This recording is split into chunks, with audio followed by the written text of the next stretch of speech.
Am I in frame? Can I stay here? You can stay here. Okay.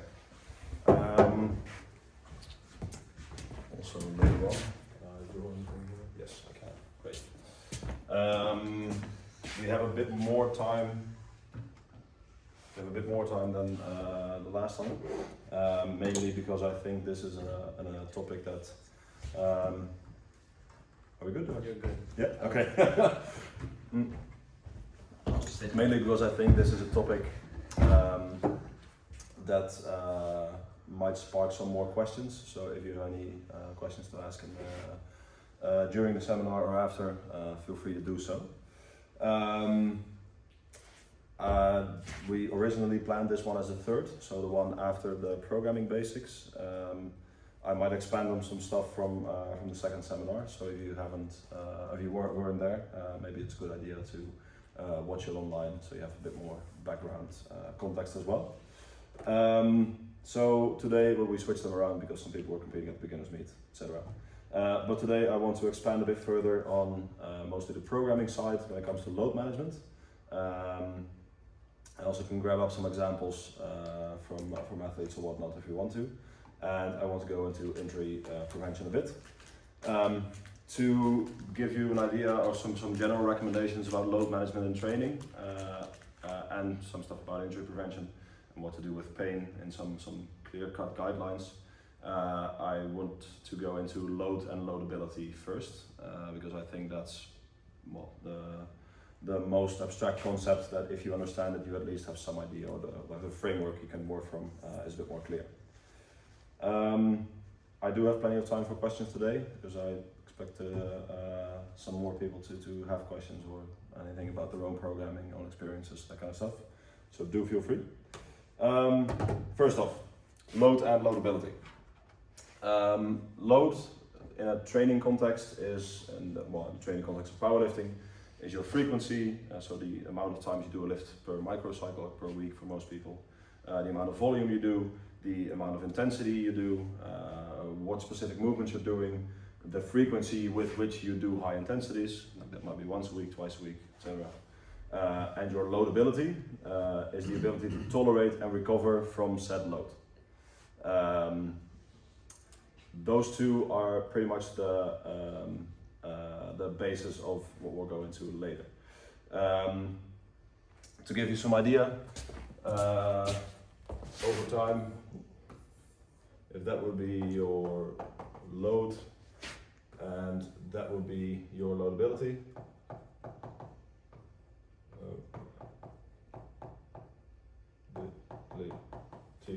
I'm a lefty, so you'll have to deal with this. What you kind of want over time from a training context is to slightly increase load over time and do a little bit more, so that over time your loadability goes up as well. I think that makes sense, right? Because for the people that are familiar with the fitness fatigue model, if you place a certain stimulus on, in this case, your body, your fatigue on the short run will go down, or will be lower, of course, like you'll be fatigued. Your performance will drop for a slight while, but over time it will supercompensate to above baseline. If you don't put any new stimulus at this point, it will return to baseline and eventually go down more. So, if your load is equal to your loadability, you will kind of stay in homeostasis and you will stay the same amount of strong and the same amount of loadable, basically. If your load is slightly more than your loadability, you'll probably make gains because your body feels a need to adapt to this amount of load. So therefore it needs to be this amount of loadable as well. Over time, if your loadability is, let's say, I'm making stuff up here, but a 5 high, and you always place a 4 of load, I'm simplifying here of course, but over time your loadability will go down. Makes sense, right? If your load is way too high for your loadability, so let's say 10, you will probably get either acutely injured or you will get injured from overuse. And if you really want to get into this is probably something for later, about the nuts and bolts about the whole thing, but this is probably the easiest way to understand how injury happens.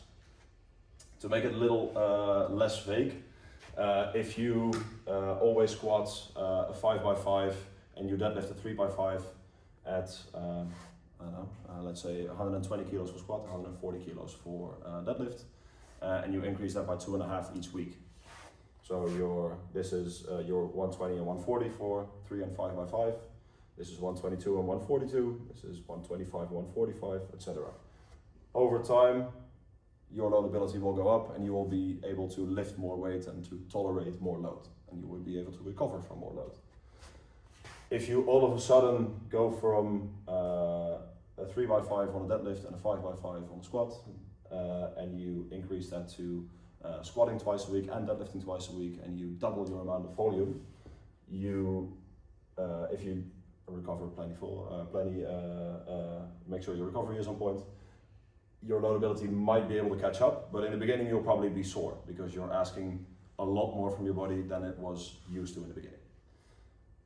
If that is too big all at once, so you go from 120 and 140 for 3 and 5x5 to just raging and going for, I don't know, 160 and 180, that might be too much, and you either might get pushed into a range of motion, or you might ask too much of a tendon, whatever, and that might be a bit too much, which will lead to either a strained muscle,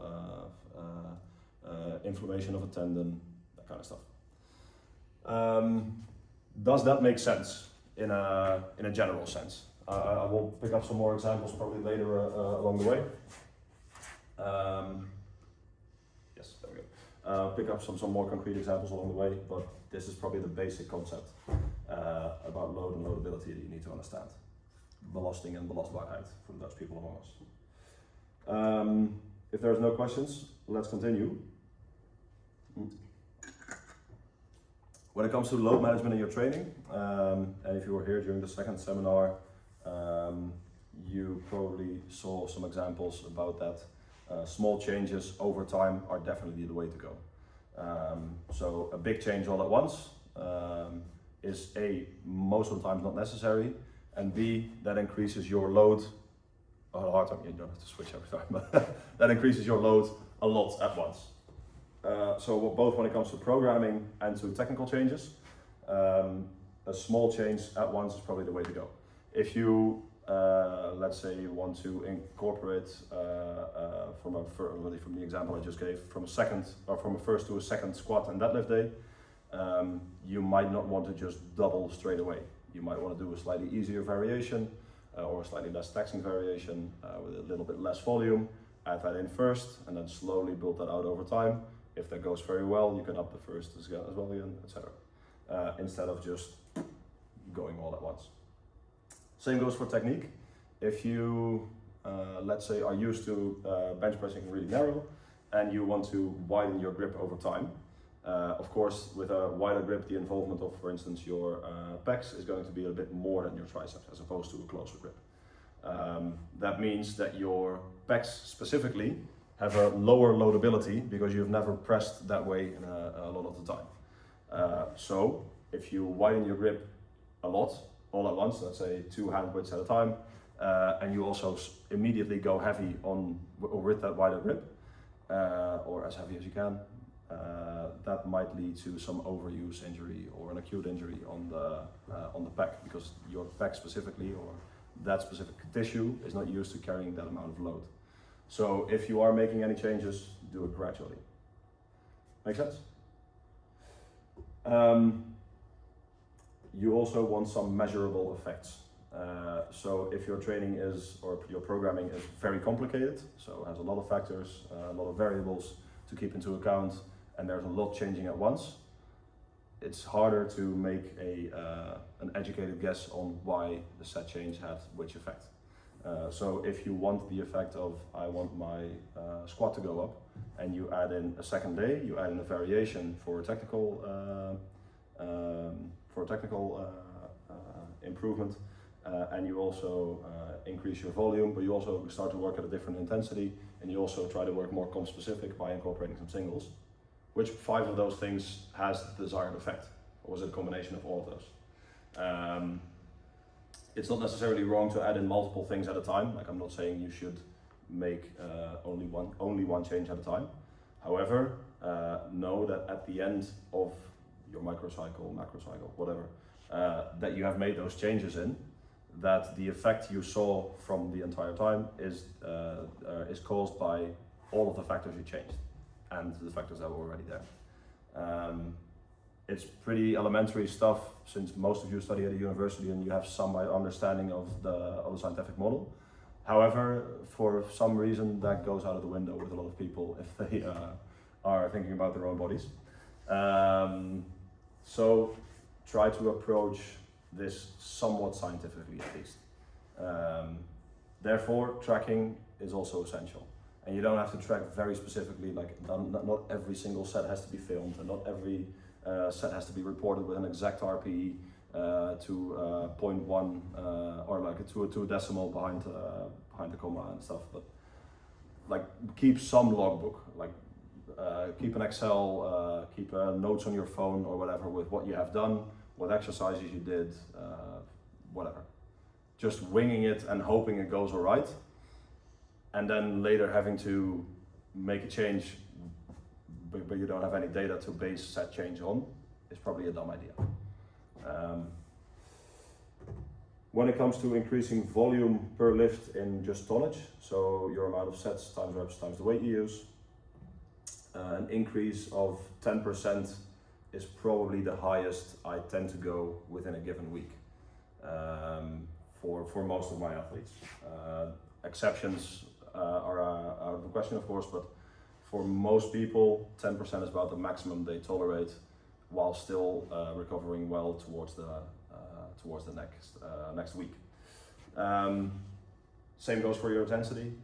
If you want to increase the amount of weight or the percentage of your 1 rep max that you lift from week to week, 1 RPE point within a given rep range. So if you're doing sets of 5 on your top sets or whatever, going from a 6 to a 7 to an 8 to a 9 in 4 weeks is probably doable. Going from a 6 to a 6 to a 6 to a 9, probably not that good of an idea. Are you going to die immediately if you do it? Probably not. However,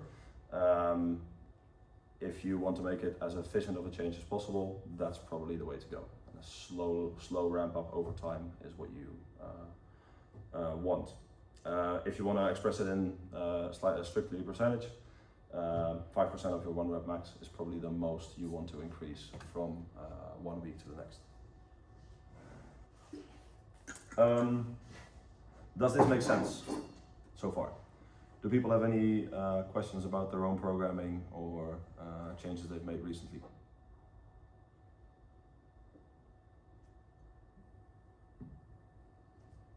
I do have one question on the volume increase in tonnage. Mm-hmm. Because are you referring to this per muscle group or just in total? Per lift, most of the time. Okay. So it is custom to measure your tonnage per lift, so per squat, bench or deadlift, or any other major competition lift you are training. So for the weightlifters among us, that might be their squat and their deadlift and their clean pull, for instance, or your overhead press, if it's for a static lift. For a dynamic lift, the percentages and volume increases that are recommended might be slightly different, because an explosive movement places a way different load on the body than a static movement or strength movement. But yes, per lift most of the time. If you are really into the bodybuilding stuff, you might also be able to do this per muscle group. However, I'm not sure if 10% in tonnage per week is then the exact recommendation I'd give. Do you know how load management will be different for men and women? Yes, I have some idea, but do you have any specific thing in mind, or? Yeah, just like with the menstrual cycle. Okay, so the jury is still kind of out on that one. Yes, there is some research that indicates an influence. I'm not saying how big or whatever, but a influence or an influence of the menstrual cycle on what is an optimal load at that point. However, There's also some research that indicates that most of that can be is verwaarloosbaar. Neglectable. Neglectable. Yeah, there we go. Is neglectable if you just auto-regulate over time. So yes, you might have some good days and you might have some bad days, but those don't necessarily have to be linked to your menstrual cycle. See if I have it here to give you some idea.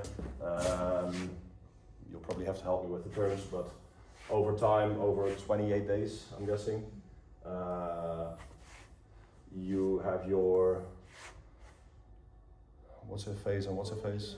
Follicular and... Follicular is like the good one, luteal is like the bad one before the period. So follicular is the one before ovulation, Yeah. and what was the other one?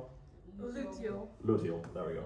And your luteal phase is the one after ovulation, so this would be ovulation. Simplifying here, but since estrogen is a bit higher and therefore also testosterone, you might be a little bit stronger, especially just before ovulation, so around that range. And after, for biological reasons of trying to either stay with the mate you had the baby with, or to protect baby, you might be slightly less strong. This amount of difference, if you have an exact cycle that lines up every single 28 days and has a really pronounced difference, is something you might take into account. However, from a practical standpoint, with most of my female athletes, I ask them if they notice an increase or decrease in strength at certain points in the cycle. If they don't have an idea, I have them track it for a couple of months. If their cycle is constant, I tend to not change that much in their programming. I just tend to give them a recommendation of, hey, know that the next 2 weeks might be a bit up and the next 2 weeks after that might be slightly down. However, still make your decisions on the day.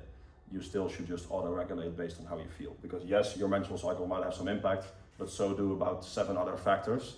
If those are slightly different, your menstrual cycle or the effect of it might be neglectable. That's specifically about menstrual cycle. If it's about the difference between men and women overall, I think we mentioned some of it in the second seminar as well. Women, lightweights, people with less experience, and people who move less amount of absolute weight in general, tend to tolerate more load or more volume at a higher intensity. They also tend to peak less and be fatigued from higher intensity lifting less or for a slightly shorter time.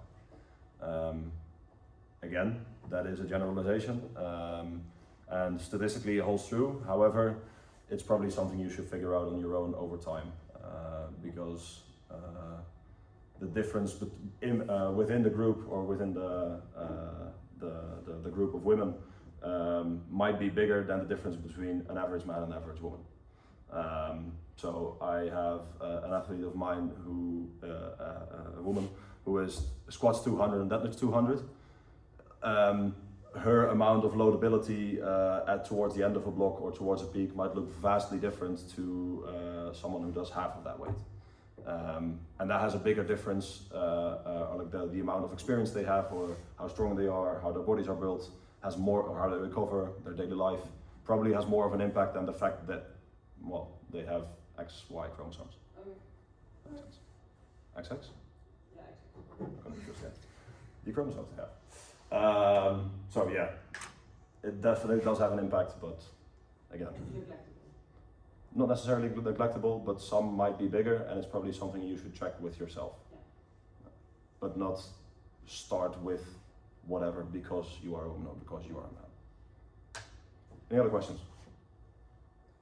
Yeah, if you have like a bad day where you slept badly or in general, and you're very tired in the gym, for example, would you, and you see your program, it's for example high RP, would you lower your RP because you know that you're too tired, or would you lower the weight? Then the weight would still be, you know. Okay, so that kind of depends on how bad it is. So Okay. it depends. I know it sucks as an answer, but if you feel slightly, okay, so if you feel a little tired, and if you could swivel me, can I erase some of this? Point eraser. There we go, just start over. So if your load and your load ability are here, you are supposed to do this amount of load. I'm just making stuff up here, but single at a 9. So 1 at 9, there we go. And your loadability is probably there because you are this amount of strong. This might be slightly lower because, menstrual cycle, not having slept that well, being really stressed, and your central nervous system just in general being a bit more fatigued. You might be able to compensate this amount by just sucking it up and going harder and just doing your best. But this amount might not be able to recovered from if you are stacking up too much of these factors. So if it's just a little bit, I would probably just say lower the amount of weight so you still make it a 9 instead of a 10. If it's a lot and you're just sick and you have a fever and whatnot and it goes too low, and it's too low at the red line, you might not, you probably get into the point of needing to ask yourself, do I even want to do this training? Is it even a good idea that I am even training at this point? No idea how that happened, by the way. It's with your, if you use your finger. No, it's, so if I go from... Yeah, but also if you use your finger, so it detects then as your finger. Yes. So if I switch it around, it's a finger. No, if Ooh, you but like, not if if I- you do it like at a certain angle, yeah. Insane. Does that answer your question, by the way? Great. I think so. Actually, there's this. Oh, shit. There we go. Just wait. Any other questions? Otherwise, I'll continue. Go ahead. Have you yourself had any problems with an injury or load management? I have picked up some injuries along the way. Only one that actually significantly put me out for a while. I had a slightly not dislocated, but slightly shifted hip as opposed to the other one, which shortened one of my spinal erectors a lot, which kind of turned me to one side, which was an overuse injury of that specific tissue. I think I was training, too quickly, too heavy at the time. And at some point, I think most of my loadability was still on par. However, with one training where I kind of shot out of position on accident a bit, the load was with one rep slightly higher. That happened, and I kind of ebbed through a couple of weeks. I ended up having to change something about my bracing, and that kind of fixed it in the long term. Because of the lack of the brace in the spinal erectors, I tended to have some flexion in the lumbar, or like in the lower back, lower spine, which tended to irritate the discivasal, so the tissue in between the discs. Like a soft... Yeah, exactly. Kraakbeen. Yeah. Cartilage. Cartilage, there we go, thank you. But that was fixed pretty much by keeping a more rigid spine and changing some techniques about my bracing. Apart from that, slight overuse injuries or just strained muscles, but all of that tended to go away within like a week or two with some adjustments in load, which we'll get to in a bit. Only thing that was annoying and has come back for a couple of times is some tendonitis, so inflammation of the tendon of the pec. Again, which wasn't necessarily a programming issue, but was a technique change. So I mentioned it here just now that programming and technique. I flared my elbows out a bit more on bench gradually over time. However, did that, I guess, slightly too fast. which put a lot more strain on the pec and therefore also a lot more strain on the tendon itself. But that was just a matter of getting the pec or the tendon there stronger over time before placing it under that load.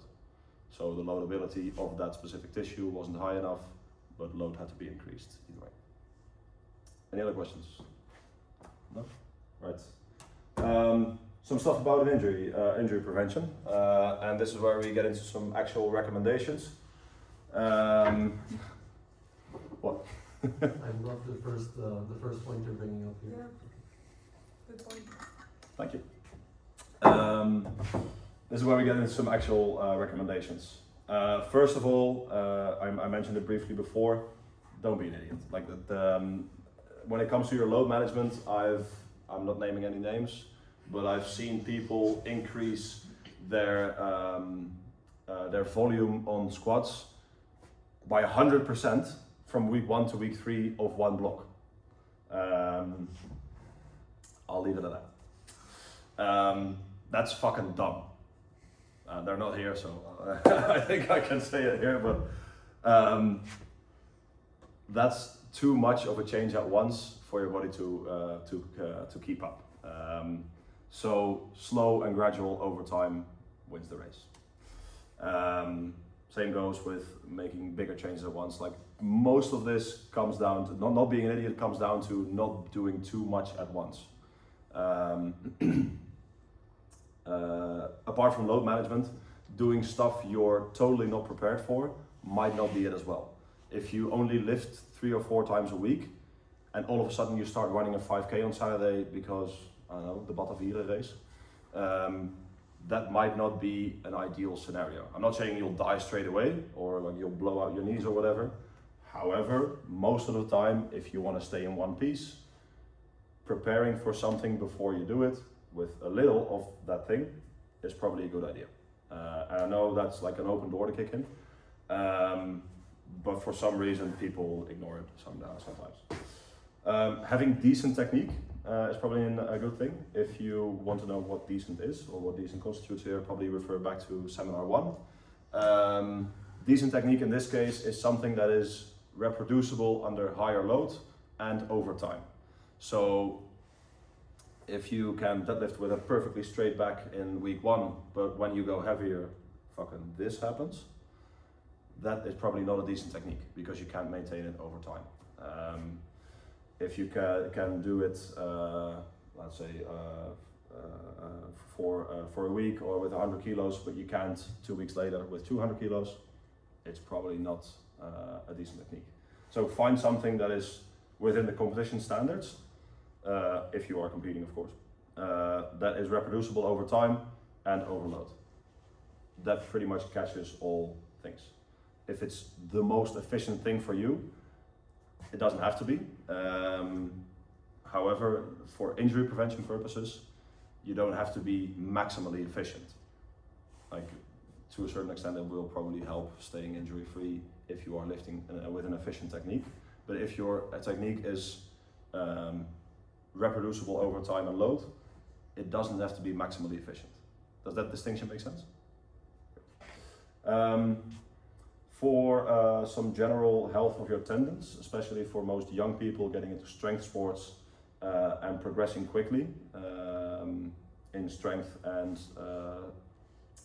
muscle size, tendonitis or, well, in some extreme cases, a rupture of a tendon or like a tear of a tendon does tend to happen. Most of the time, those are acute or chronic overuse injuries. Some tendon health, for tendon health, it's a really good idea to just do the same sport or the same movements you do, but just do them more slowly and more controlled. For some reason, that's very good for your tendons. Probably something to incorporate. So some tempo on the negative part of the movement, some isometric holds, some tempo on the concentric or the positive part of the movement might be a good idea. Just warming up well might be an idea as well. Warming up well doesn't have to be insanely complicated and take half an hour, but if you get here by bike, you probably have some blood flow going, which is a good thing. That will be your A-specific warming up. Your specific warming up might be some mobilization work, laying on a foam roller, or doing some pull aparts with a band if you are doing anything involving your shoulders. That's probably something you can ask for during training as well if you're looking for anything in particular. And from there, just starting the movement you're going to do at a lighter weight and progressing that over time with at least 2 or 3 steps. You've probably seen some really strong people take very big jumps when they warm up. That's okay. That's something they've probably practiced and experimented with over time. And in some cases, they might be very strong despite of that and not because of that.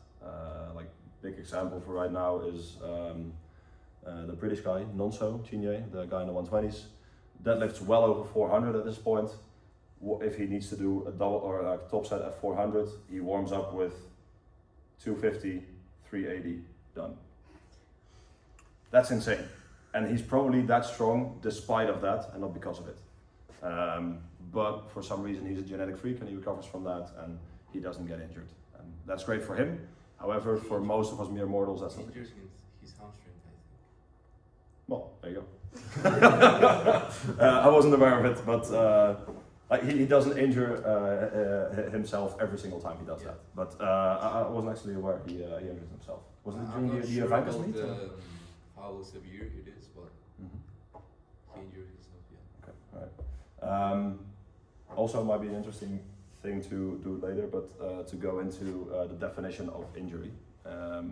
If you are feeling slightly beat up and I'm just not feeling it, but you can still just lift normally, I don't think you're injured. If you have to adjust load multiple times because of pain, I think you're injured. Some people are feeling a little sore and I know they have some tweak in their quad or something when squatting, and they rock up to training with, oh yeah, I'm injured, I can't do anything today. That's probably not the case. Like, you can still squat, you just have to do slightly less weight and it'll be gone fucking tomorrow. So maybe not over catastrophize, but that's something we'll get to when we get to how to deal with pain later as well. We left off warming up well. So yeah, A-specific, got some blood flow going. I know you're not doing a very cardiovascular heavy sport. However, still just getting some blood flowing before you start to move and before you lift heavy weights is probably a good thing. From there, some specific warming up, some mobilization if you need it. And from there, some specific warming up with just taking jumps in weight. Let's see. Then obvious one, I guess, your recovery. I know you're all our students and you have a busy life and you also like drinking beer, etc., etc. However, that is probably something you want to take into account when training or when making sure you stay injury free and progress over time. Sleep 8 hours a night, eat a somewhat balanced diet with plenty of protein and some fruit and veg. Don't drink every single day or every single week or whatever, or do, but keep that into account when you're training, or other substances if that's your thing. And just be active throughout the day, get in, I don't know, 6, 8, 10,000 steps, whatever your thing is. But that might be some general recommendations to stay healthy in the long run. Not just because of for training purposes, but also just in general life. You'll probably feel and perform a lot better in every aspect of your life if you have for those 4 guidelines somewhat down. Like, and I'm not saying one bad night of sleep has to lead to a decrease in training, or having a party this weekend has to throw off your entire block or your entire microcycle. However, do keep it into account. Then about the daily activity thing, that kind of leads me into the concept of general physical preparedness, which is an interesting one. Let's see how much time I have left. That's an interesting one. The concept of general physical preparedness indicates how prepared you are for any general physical activity outside of the thing you specifically practice for. So if, like, I'll take the example of powerlifting. If you powerlift, you probably are not that good at running. However, if you are generally physically prepared for at least some things, you can practice that through doing something outside of your sport. might reduce your injury risk over time. Doing some work on your, for the powerlifters among us or the strength sports enthusiasts among us, we're doing some work on your cardiovascular health. So breathe heavy and sweat sometimes instead of just doing your 5x5s and your singles and 8s. Might be a good thing. It will also lead to quicker recovery in between sets and in between sessions if you are just aerobically fit or healthy. Go ahead. What type of cardio would you recommend? Okay, so I think this is gonna suck as an answer, but it depends. But as a general recommendation, doing the amount and type of cardio you can stick to is probably the way to go. So if you really enjoy biking towards uni and back home and towards wherever you go, great. If you despise biking but like walking, that's probably the way to go. If you want to add in some interval training after your strength sessions, go ahead. If you just like playing a different sport and you do rugby or something, like once or twice a week, great. It doesn't really matter as long as you just do something else that gets you to breathe heavy or to sweat a little bit, basically. It raises your heart rate, basically. And do slight bits of it throughout the week or throughout the day. I So- don't know if rugby is good for injury prevention. I think it is. It does feel like one big physio session.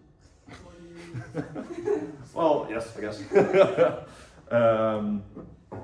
I need to stop that, but no, okay, so yes, you might get beat up a bit, and of course, you might pick up some bruises and whatnot, because it's an injury-heavy sport if you play it competitively, because of the blunt impacts, of course. However, if you don't go overboard, as is with pretty much all things, I think it has some benefit because you just recover better from powerlifting. Like if you break a leg in that other sport, probably not, but still, like the sport as a whole is probably good for your recovery over time.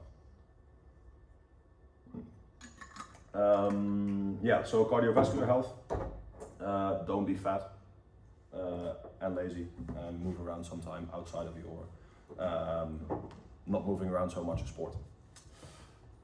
Train to full range of motion is probably a good one as well. If I take the example of my back tendonitis I mentioned, I probably did at the time not move my pec through a full range of motion enough. So with the bench press, my pec goes from here to here, but never to there. Like the full length and range of motion, or the one that's all the way at the front, so the end ranges of motion, don't get trained that much if you just do your competition lifts. Some people are able to tolerate an insane amount on just the competition lifts. However, even for them, for some general health of the joints, moving the joints through full range of motion outside of just the lifts you do is a good idea. And that doesn't even have to be a lot, but always just squatting to,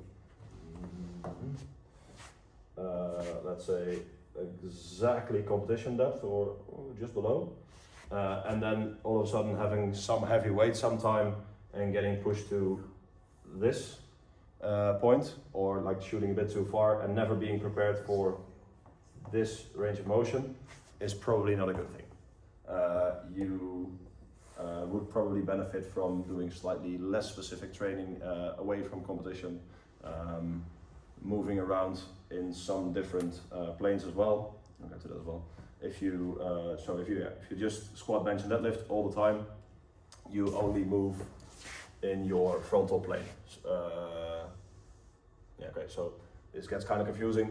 The frontal plane is the front and back of the frontal plane are split over the sagittal axis, and the sagittal axis gets split over the frontal plane. It's kind of annoying. However, if you move frontal, you move forwards and backwards. If you move sagittally or laterally, you move side to side. and if you move transversely, you rotate over that axis in the middle. If you only squat, bench, and deadlift, all of your movements are in the frontal plane. Like your whole sport is this. You never move side to side. Like the walkout in your squat is side to side, and that's it. And that's debatable. Like you move pretty much only back and slightly out. Like that's all of the lateral movement you do. You never rotate. Like you're bracing as hard as you can to prevent rotation or any movement there. However, if that happens on accident, or I don't know, you pick up a 20 like this instead of like this, I don't know, you might pull a hamstring or an injury or something or whatever. And it's always those like little annoying movements or like not even that heavy sessions with in which you get pushed to or get challenged in any other movement than your normal one, where you tend to pick up an injury because your loadability in a sagittal and a transverse plane or unilaterally instead of bilaterally, so with two limbs instead of one limb instead of one limb instead of two, excuse me. That's probably where your loadability is not that high. Most of us powerlifters are very loadable and have a very high tolerance for load on squat, bench, and deadlift.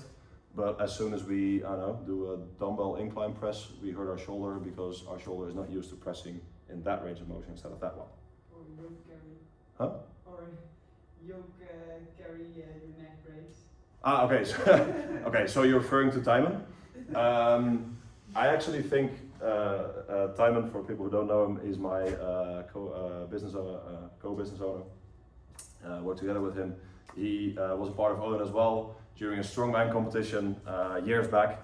He was walking with a yoke. He put it down on the floor. The yoke kind of shifted forward, and it broke off the processus spinosus, so the sticking out part of one of your cervical discs. Yeah. So the actual spine is here, of course, and then there's these little hooks that go out of it. He broke one of those off. That's how I found out that the food at the ER in Eindhoven fucking sucks, because I was there for 6.5 hours.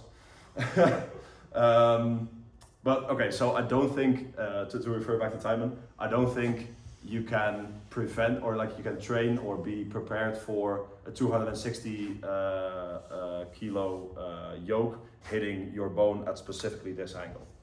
Like there's no way to train for that and to progressively overload that over time. I guess there is, but that's probably not something you want to get into. Well, now that we're going on the side, like the side thing anyway, most kickboxing or Thai boxing or like MMA fighters, you see them roll out their shins with a rolling pin sometimes. That's mostly to adapt the skin to not tear as fast.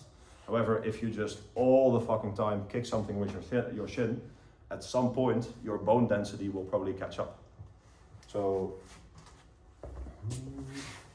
I can't draw for shit, but bone, there we go. If you just fucking slam a weight into it and you just break it completely, that's not something you're prepared for.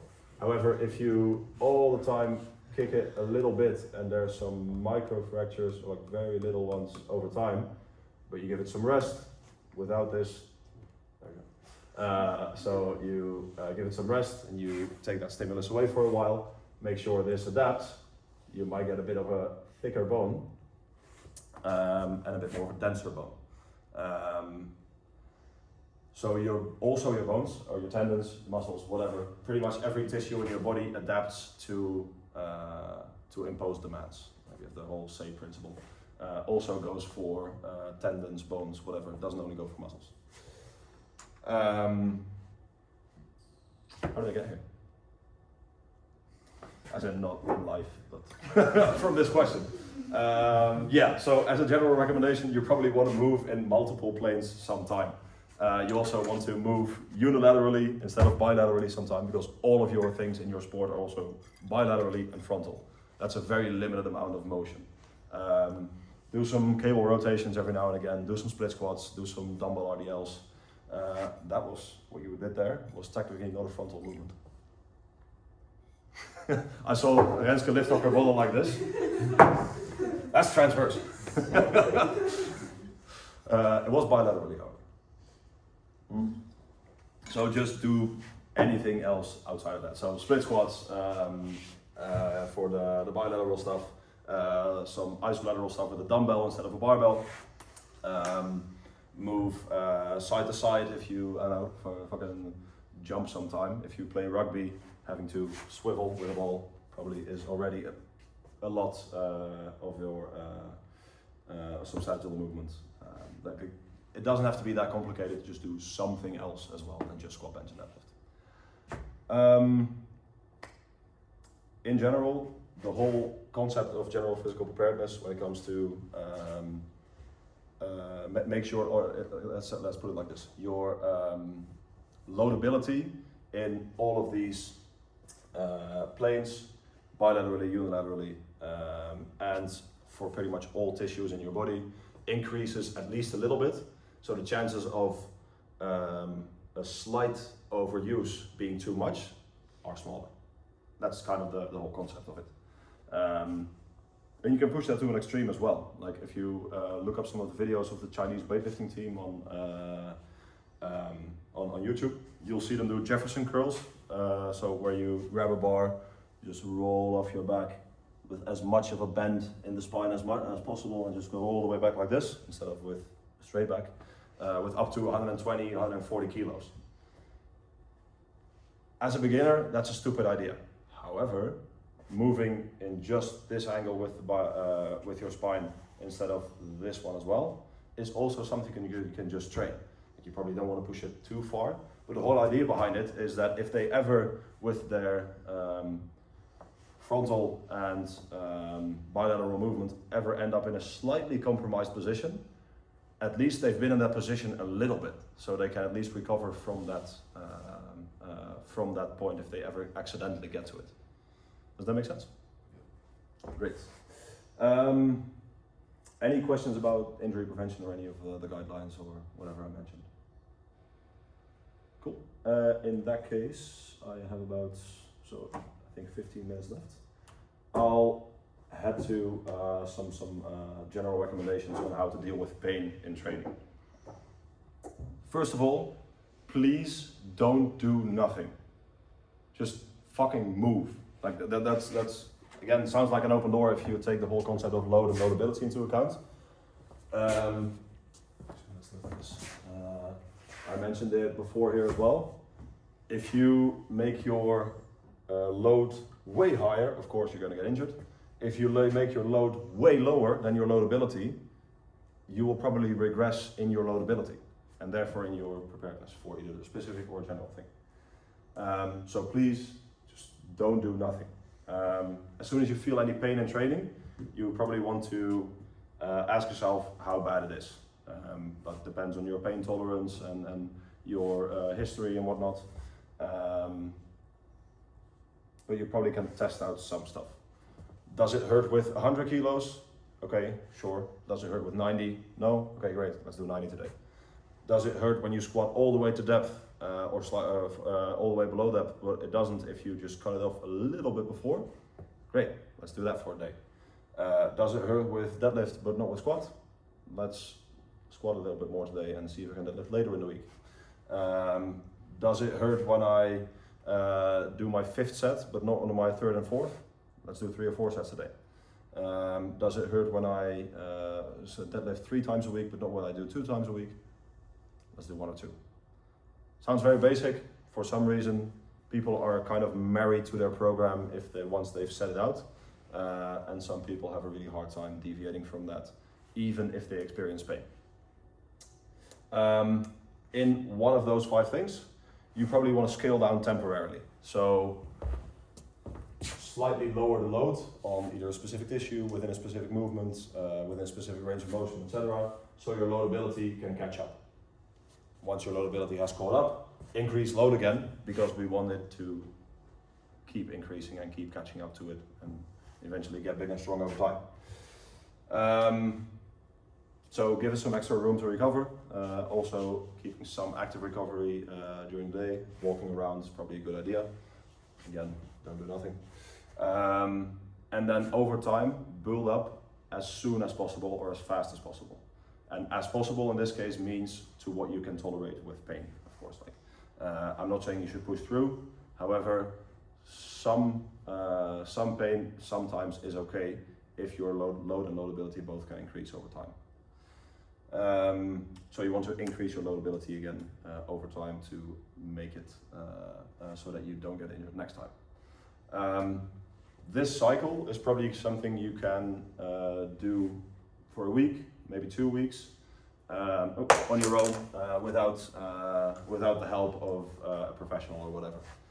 If at some point that doesn't help and you tend to notice that range of motion, even with the extra recovery and the extra room it gets for recovery, still hurts, you probably want to find out why your loadability cannot catch up. Is the load on a specific tendon too high because you started flaring out your elbows too much, too fast, all at once? If that's the case, you probably want to find out the cause of that repeated overuse and try to fix that. That's where a coach or a more experienced training partner or a physiotherapist can come into play. For instance, to stay with the example I had for my pec, I did some very slow or like with a slow negative tempo dumbbell presses, pec flies, but drastically reduced the load on my bench, reduced the frequency, and then again built that up out over time. So trained the end range of motions, made the tendon and the pec in the far range of motions a bit stronger before I increased load again within that specific movement or that specific range. Again, that's highly individual, of course, so whatever your pain you're experiencing and where it might come from is not something I can give clear-cut recommendations on straight out the gate. But this is probably the more advanced stuff if you really are dealing with an injury for a longer time. This probably fixes, well, I don't want to exaggerate, but 95% of the pains people experience in training. I do feel with physio and powerlifters, it's a lot of physios give powerlifters too light of exercises, or because they don't understand like 100 kilo might be light for someone. That's right. Yeah. I think actually, funny that you mention it, if all of this doesn't, I'll get back to it in a bit, if all of this doesn't have any success, you probably want to consult a professional like a physiotherapist or whatever. And you also want to let them know something about your background. You are this and this strong, you are performance focused, so you want to get back on performing, and you are X, Y, and Z strong. You've made these and these changes, you've tried this and this already. Again, refer back to that tracking was essential. And from there, ask for advice. If you squat 140 and you are used to doing 100 to 120 for multiple sets a week and all of that is fine, but you hurt your knee for whatever reason, and you go to a physio and he says, yeah, so take it light for a bit, stick with 40 kilos. That might be way too light.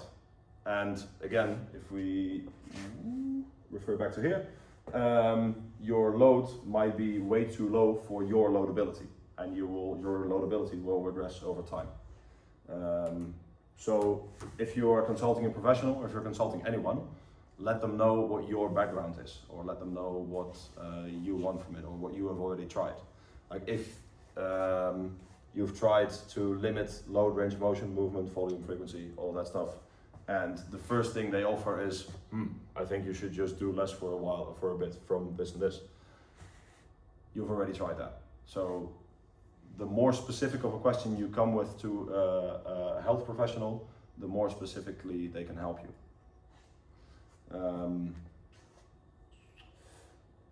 I don't think we have enough time to get into the whole concept of what pain is, but to give you some insight at least,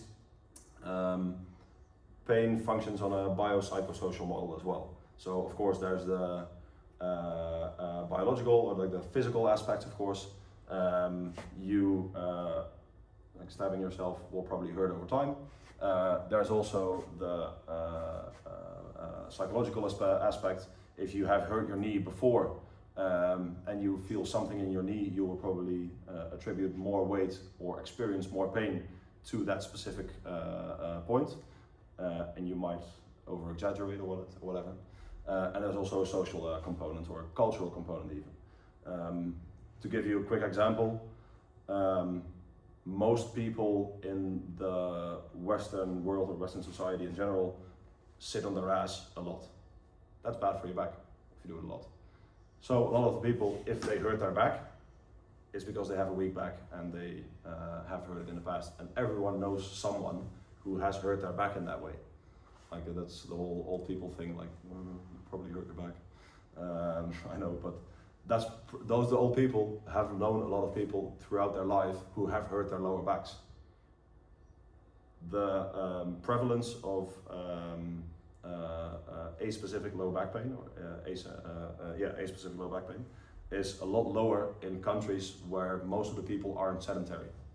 So some parts of Asia, South America, Africa, etc. Might be something to take into account.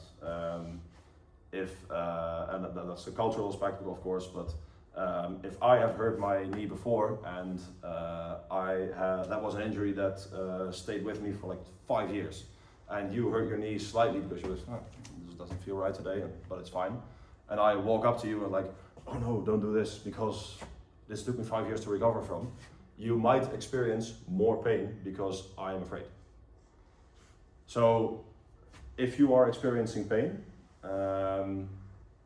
it's probably also a good idea to ask of yourself, is this the biological or physical component? Is this a psychological component? Or is this a social or cultural component to this? If you keep all three of those things into account, it might be wise to either push less or more through pain.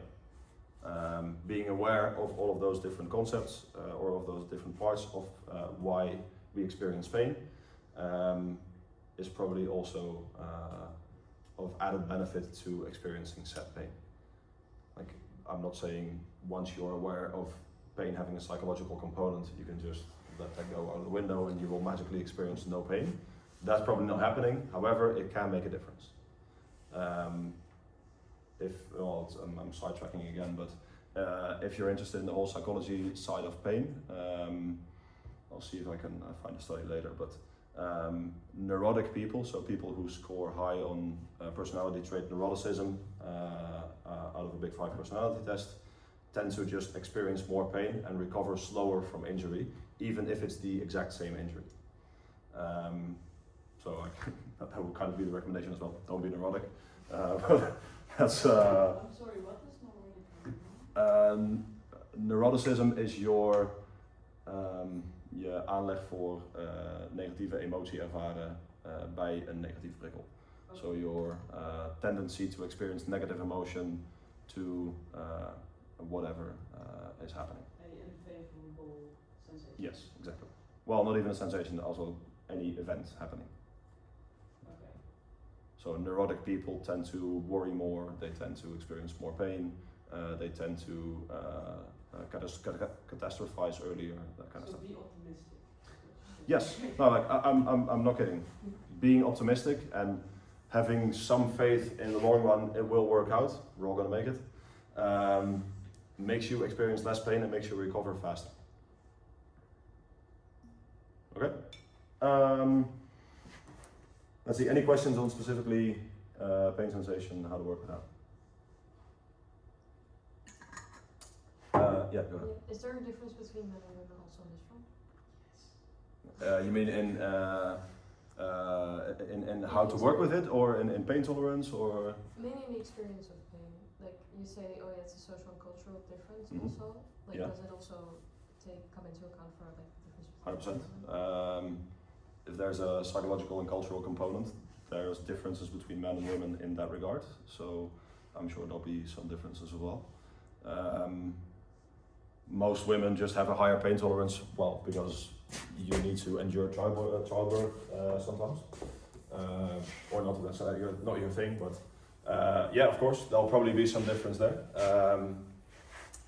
However, how big that difference is, and if it's exclusively due to the fact that you are a woman or a man, I'm not sure. Let's see if I could think of any example. So yeah, okay, when I get back to the whole trait neuroticism thing we talked about just now, women on average tend to be about 1 standard deviation more neurotic than men. So therefore you might experience pain more quickly. However, there's also the component that you might experience pain slightly to a lesser extent because your tolerance is higher. Like there's different factors that come into play there, and I don't have at least a clear-cut answer of this is how it works for man or woman. But yeah, I'm sure there'll be some differences. But I think the general guidelines about how to handle it during training are pretty much the same. Yes, there'll be some differences, but the individual differences will probably be bigger than the gender difference. Any other questions? Because if you're interested, look up Ruben van Riel. He's a Dutch guy, he writes in Dutch, but I'm sure you'll get some only so far with Google Translate and ChatGPT. He does have some interesting stuff on the experience of pain and how to fix it specifically within strength sport athletes. He's a physio in Den Bosch. I have done a trajectory or not a mentorship, but I've been to him a couple of times for some educational purposes as well. Within the Netherlands, I think he's one of the most knowledgeable people on strength sports and pain. So especially if you're dealing with a longer term injury, I think he's the guy to go to. He is slightly expensive, because it's not covered fully by insurance. However, it is a good option. That's pretty much all I wanted to talk about. I have about 10 minutes left before we have to head to training. Are there any questions about any of the topics I covered? Or any of the stuff from previous seminars is also fine, because this was the last out of a 4-part series. It will also be my last time at Odin training, by the way, tonight. I don't think I've been planned in for any other time in December, or have I? No? Okay, great. Then my agenda is good. I put it in there. So yeah, any questions about any of the stuff we talked about in the past 4 times? Where can I see the videos of the past? They are put up on the Odin YouTube channel. I also put them up on my own, but those are private, so I'll have to send you the link. Okay. If you stop by afterwards, I'll send you the link to one of them when I'm ready. Go ahead. What do you do for your general prepared performance? General physical preparedness. Yeah, that. I walk and bike about an hour or an hour and a half every single day. I add in some exercises outside of my very specific competition lifts, like that are unilaterally rotating, laterally, that kind of stuff. I practice some sports here and there because I enjoy them. I've done jiu-jitsu for a while, I've done kickboxing for a while, I don't know, play some basketball, that kind of stuff. Whatever I feel like or enjoy. Just for that, I think that's pretty much it. Just trying to be generally active throughout the day. You almost lost an eye with jiu-jitsu. Excuse me? You almost lost an eye with Yeah, so, well, okay, depending on the level you do it at, also not the most safe sport. I once got poked in the eye during jiu-jitsu and I got an infection. It was actually fine, it was not that big of a deal.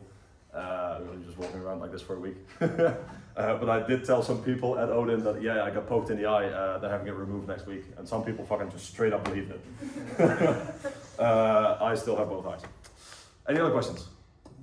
Go ahead. Yeah, I don't know if this is something to do with loadability, but especially with my bench, if I go for example, a single with a certain weight and everything, and I have to do like an 8, RP8, and it moves like RP8, and then like, I don't know, 2.5 kilos up, so I have to do like an 8.5 or a 9, whatever, so I increase 2.5 kilo, then immediately it's like a 10. So like, is there something that you can train, I don't know, your preparedness for those kind of things? Okay, yes you can, but 2 things.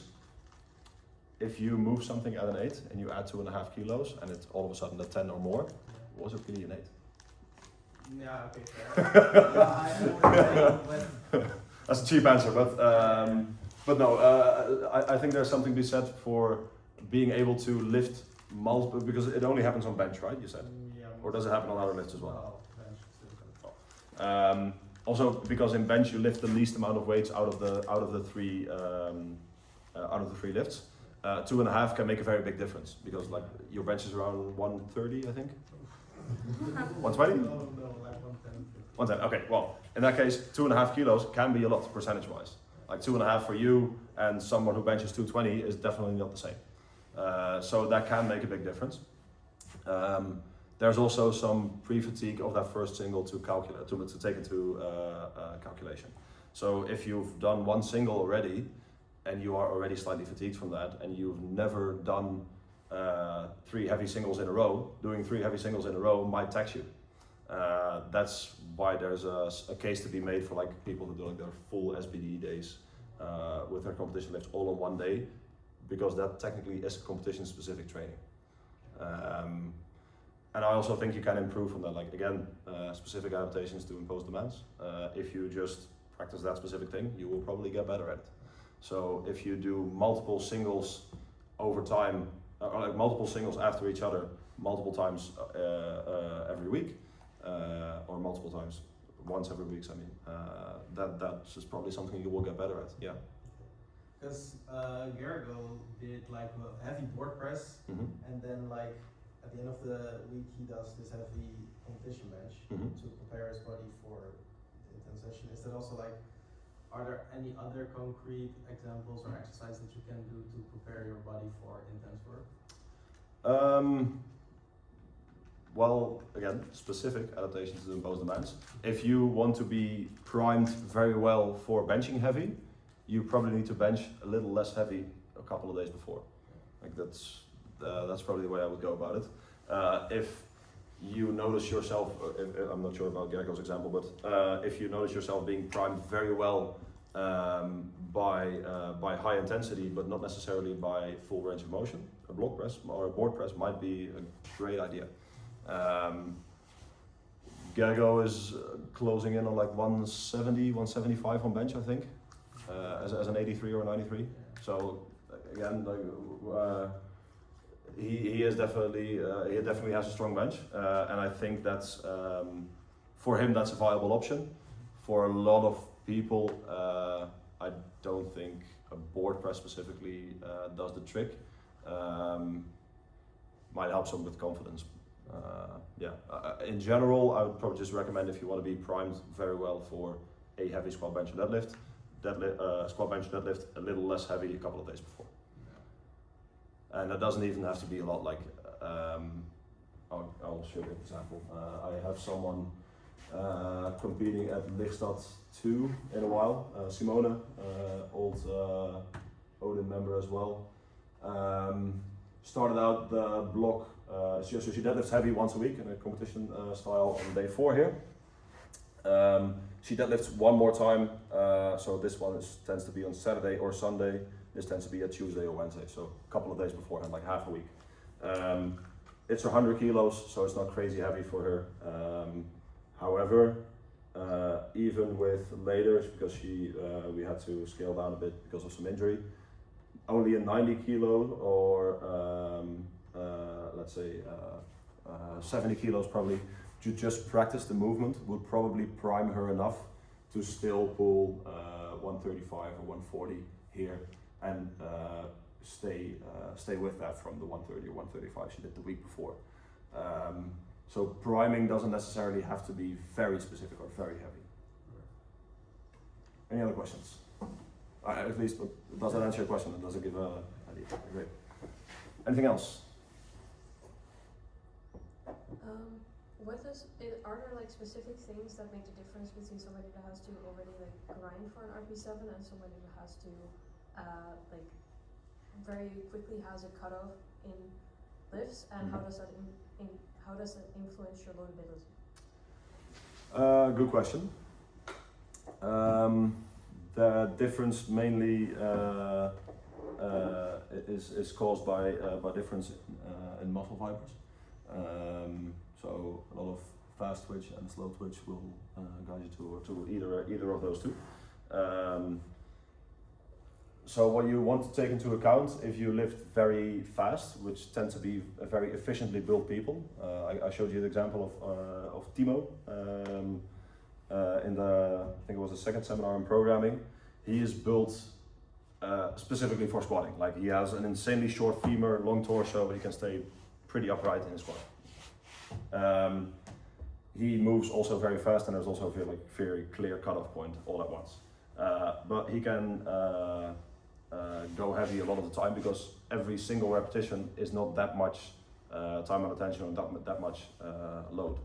Like if he squats 250, I think he squatted 310. Let's say he does a single at 270.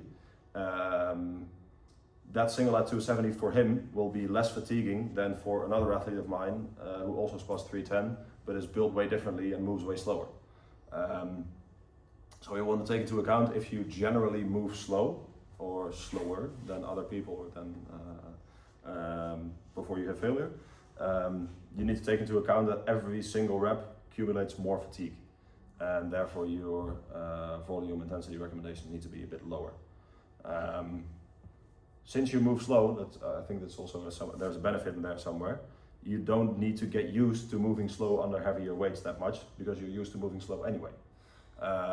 So you probably don't need to train very competition specific intensity wise to an RP10 or something